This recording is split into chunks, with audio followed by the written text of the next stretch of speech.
design sa LBQ man. 20 minutes lang siya. So sa akin, every press mo 5 minutes na labas yan. Okay? Kung regular 40, so 8 times ang plus na ano. Okay? Pero pag ano lang, light lang, 30 minutes, arin lang. Start siya. Pero usually ma'am, yung light natin, 30 minutes na talaga. Pag yung mga regular na lang, 40. So 8 times ang lang.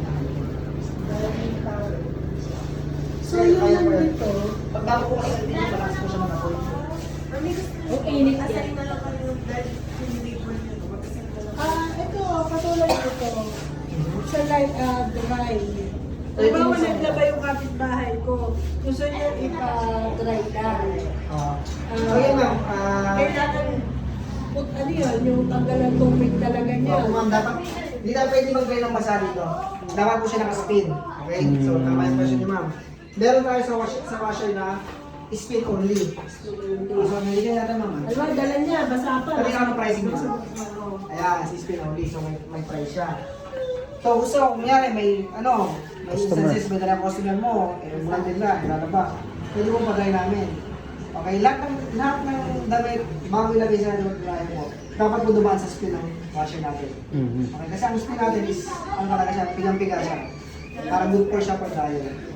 Okay? Ang spin only po natin, ito po. Sa timbang mo tayo. Kapag basa ang damit, ang max na po natin dito, mga 10 to 11 kilos lang. Basa 10 to 11. Pagbasa. 10 to 11 kilos max. Yan, pero ang pinaka-best dun ma'am, isa talaga visual check. Kasi minsan di mo rin makasabi sa akin ma'am. Pero visual check, dahil yung dryer yan, dapat kayo paano. One may 1/4 na. Ano naman tira. Basa. And once na talaga yung damit ma'am, pinutin nyo lang to si add super wash, pang 1, 2, 3, 4, 5, pang 5 button. Pinutin nyo lang po yan. Mayroon nyo po to, speed lang yung gagawin nyo. Number 1, Tapos start start lang.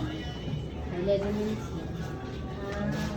So yun, once na tapos mag-spin, ready for dryer na siya. Tapos di 15 pesos yung kanyang pa-spin. Ano pa? Tapos ipapadry niya ng high dry na 65.